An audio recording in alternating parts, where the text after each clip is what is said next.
Ak raz zatúžite dostať sa z každodenného výrvaru civilizácie, vráťte sa do lona prírody. Tu si oddychnete, naberiete nových síl a získate neopakovateľné zážitky pohľadom na vzdialenú panorámu hôr, zalesnených úbočí a na pestrú krásu rastlín pod nohami. Takéto a podobné zážitky ponúka aj príroda Kisúc. Má svoje neopakovateľné čaro v ktoromkoľvek ročnom období. Keďže Kisúce ležia na severe západného Slovenska, zima tu trvá dosť dlho.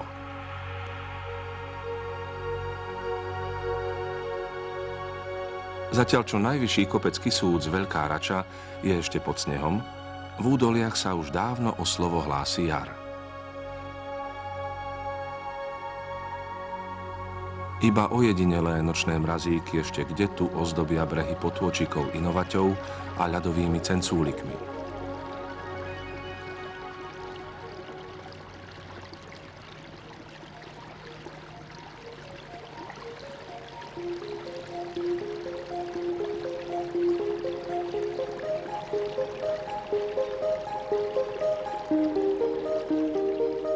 Poslovia jary, prvé jarné kvietky, už ale ohlasujú, že zima končí svoju moc aj na Kisuciach. Sú to napríklad kvety vzácneho šafránu, ktorý svoje modrofialové lupienky vystrkuje zo zeme, len čo jarné slnečné lúče, kde tu odstránia snehovú prikrývku. A šafránu je tu neúrekom.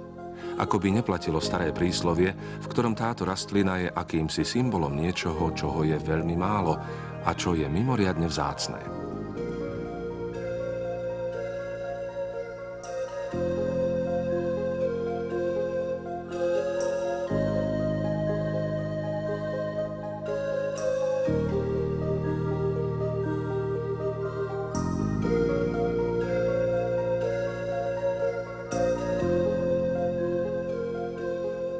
Pri bystrinách a vlhkých lúkach postupne zakvitajú aj ďalšie jarné kvety.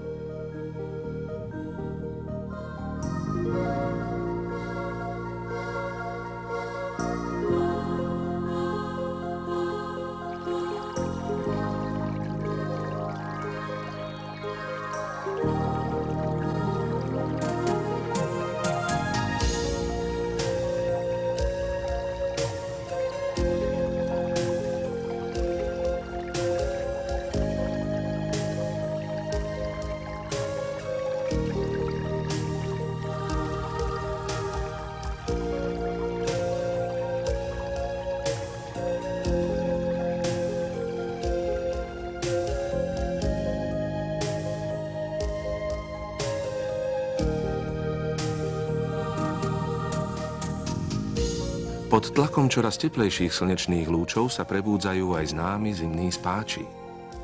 Z podzemných skrýž vyliezajú jašterice a vo vzduchu poletujú roje rozmanitého hmyzu.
Dá sa povedať, že všetky vodné toky Kisúc majú charakteristickú podobu horských riečok a potokov.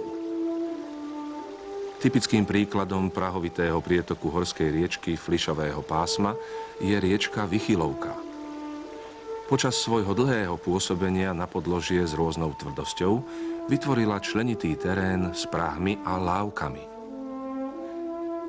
Každá bystrina či potok vytvára so svojím okolím životné prostredie pre rôzne druhy živočíchov a rastlín.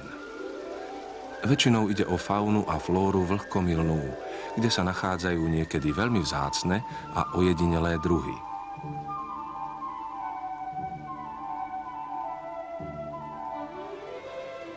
Mimoriadne vzácnou a chránenou rastlinou, ktorá rastie iba na týchto miestach, je perovník pštrosí.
Rastlinnú ríšu Kisúc charakterizujú väčšinou druhy horské.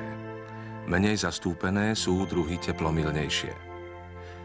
Dalo by sa povedať, že každý kút kisúckej prírody, či ide o horské stráne, lesné čistinky alebo horské lúky, má svoje typické druhy rastlín. Samozrejme, že tu nájdeme aj bežné rastliny, ktoré sa vyskytujú takmer všade. Avšak veľa druhov rastlín je vzácnych, dokonca chránených zákonom.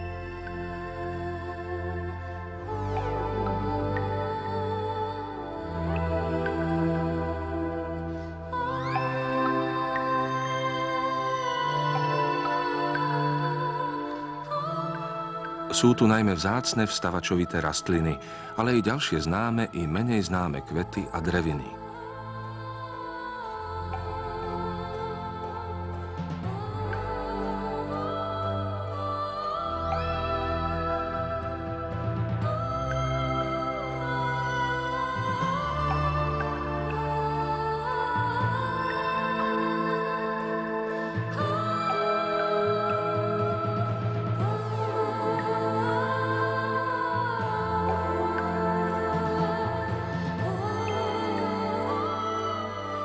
Na tomto území sa zatiaľ zistilo 14 chránených druhov, 5 čiastočne chránených a niekoľko desiatok ohrozených a vzácnejších druhov, ktoré si vyžadujú osobitnú pozornosť a ochranu.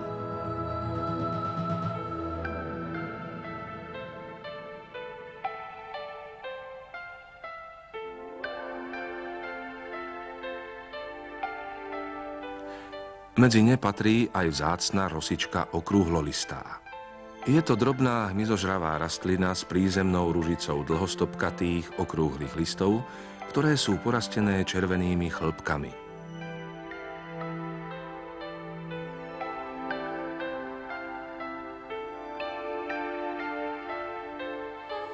Na slatinných lúkach rastie ďalšia hmyzožravá rastlina, tučnica obyčajná. Pre túto oblasť sú charakteristické vlhké až slatinné lúky a prechodné rašeliniská, malé aj prirodzené horské lúky a pasienky so svojou charakteristickou kvetenou.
Takmer celé územie Kisúc pokrývajú lesy, najmä bučiny a jedľobučiny.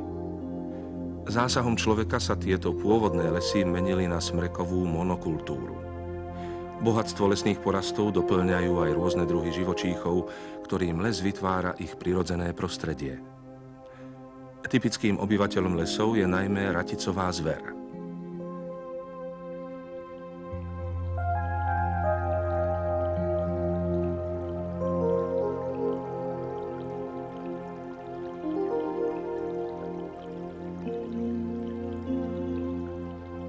Kisucké lesy predstavujú prírodné bohatstvo, ktoré človek už od dávna využíva.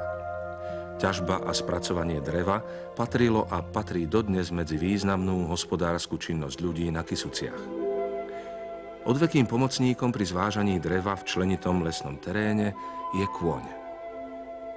V tomto prípade využívanie koní pri lesných prácach má praktický význam aj pre ochranu lesa. Ťažké stroje by lesnú pôdu veľmi narušili.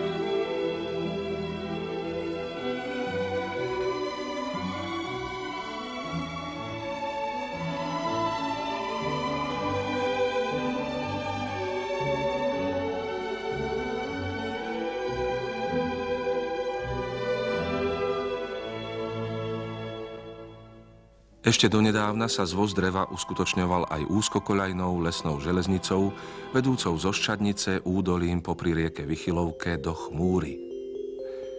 Pred niekoľkými rokmi z ekonomických dôvodov bola lesná železnička zrušená. Dnes slúži ako turistická atrakcia a je súčasťou múzea Kisuckej dediny vo Vychylovke.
V tomto skanzene sú zachované niektoré vybrané objekty, ktoré charakterizujú ľudovú architektúru Kisúc.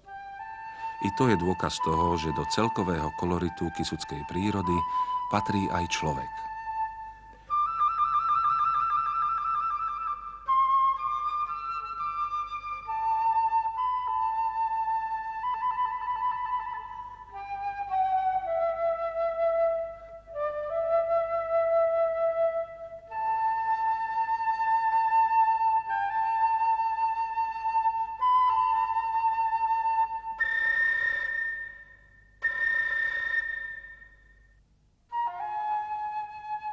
Koncom 16. storočia prichádza na Kisuciach k mohutnej, tzv. Pasienkovej alebo kopaničiarskej kolonizácii, ktorá bola sprevádzaná klčovaním lesa a budovaním malých osád, lazov.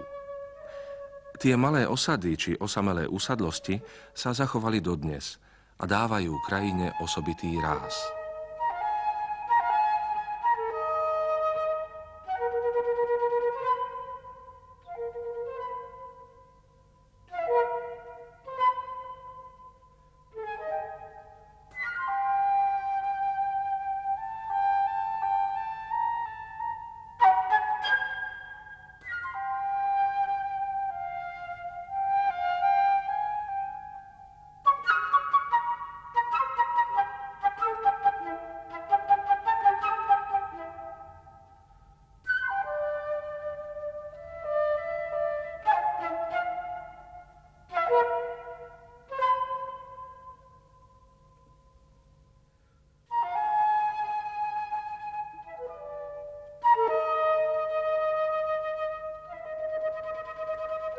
Súčasťou poľnohospodárskej činnosti v tomto kraji je chov dobytka a samozrejme aj tradičný chov oviec, ktorý je v dnešnej dobe vzhľadom na nové ekonomické vzťahy dosť problematický.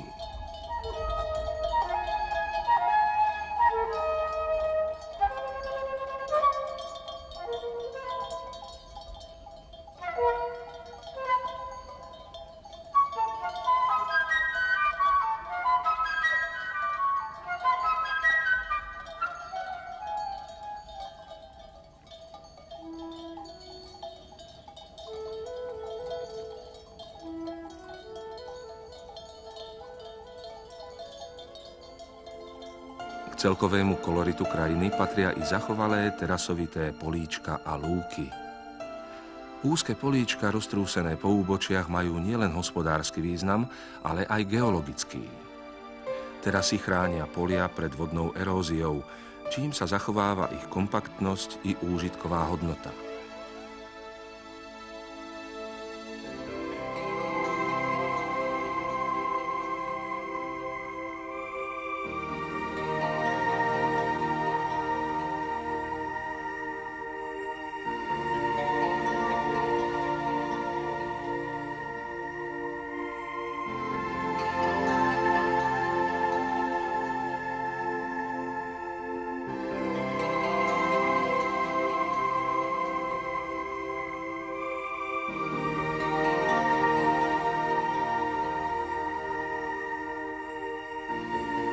Kysuce sú hornatý kraj.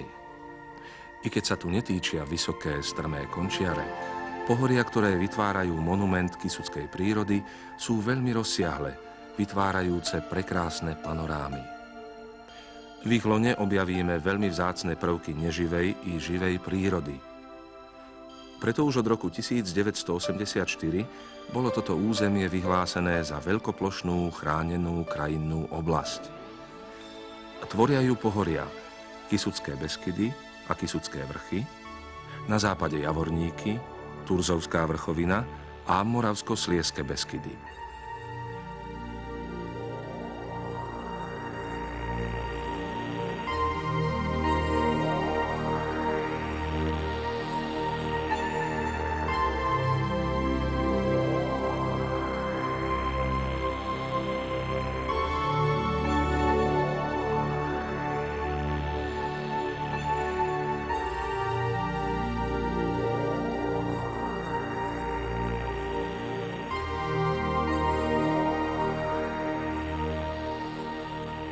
Do kedysi neporušenej až divej prírody Kysúc vnikol nedávno opäť činnosťou človeka nový prvok. V údolí riečky Bystrice vznikla vodárenská nádrž Nová Bystrica. I keď niektoré dedinky boli zatopené a prerušilo sa cestné spojenie medzi Kysucami a Oravou, táto nádrž má predovšetkým vodohospodársky význam ako zásobáreň pitnej vody pre široké okolie.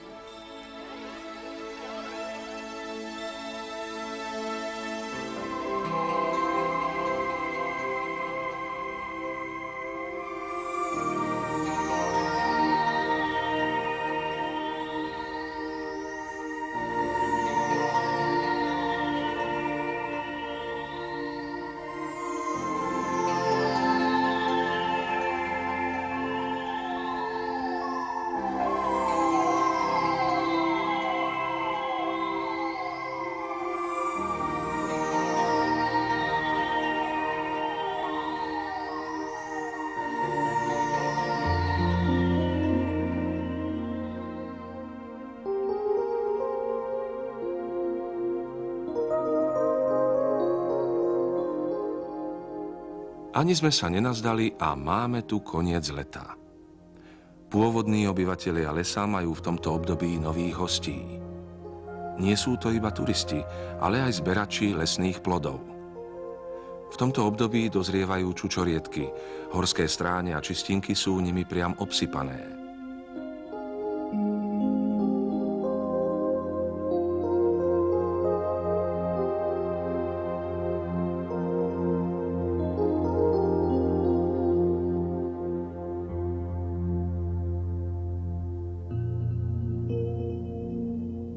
V čase vlhkého leta a začiatkom jesene im konkurujú vary iba hubári. Vôňu húb cítiť na každom kroku. Krásne a zdravé dubáčiky rastú takmer na celom území chránenej krajinnej oblasti Kysuce. Ak sú dobré klimatické podmienky, určite každý hubár si príde na svoje. Pri vstupe do lesa, pri zbere lesných plodín, ale aj pri bežnej turistike treba mať na pamäti, že sme v chránenom území a tak by sme sa tu mali správať ako civilizovaní ľudia. Nesmieme zabúdať, že les je domovom živých tvorov, ktoré tu žijú vo vzácnej zhode a každé narušenie ich prirodzeného biotopu môže mať na živú prírodu zlé následky. Či už ide o drobnú myšku alebo jastraba, jedného z predátorov lesného spoločenstva.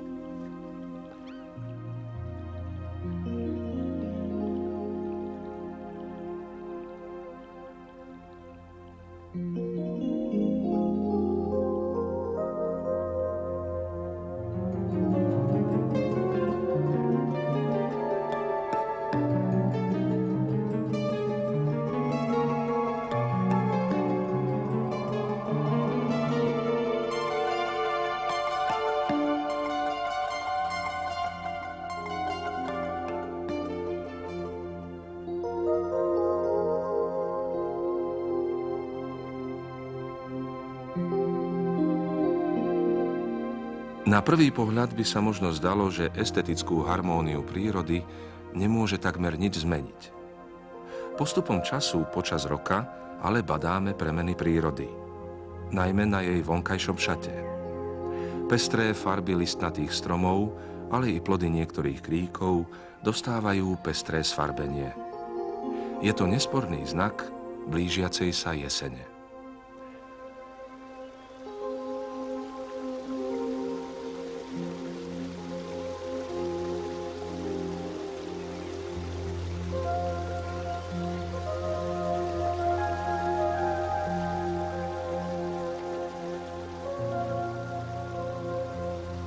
Rieka Kysuca, dávno zbavená jarných prívalov, lenivo prúdi svojím korytom do Váhu. Aj zalesnené mohutné chrbáty pohorí menia svoj kolorit.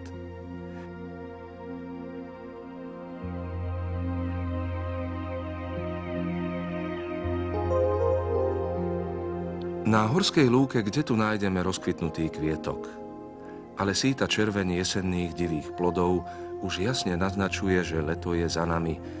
A nie len my, ale aj príroda sa chystá na posledné obdobie roka.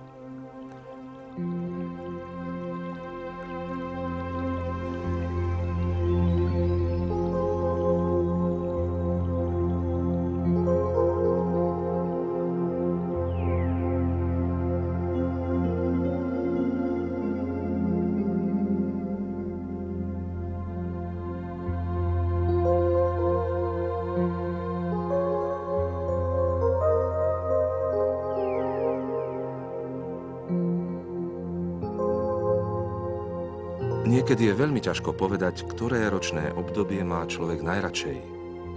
Mnohí tvrdia, že na horách je najkrajšia jeseň. Na Kysuciach si vari každý milovník prírody nájde počas všetkých 4 ročných období svoje osobité čaro a krásu. A preto aj Kysuce so svojím prírodným bohatstvom si zaslúžia nielen náš obdiv, úctu, ale i ochranu.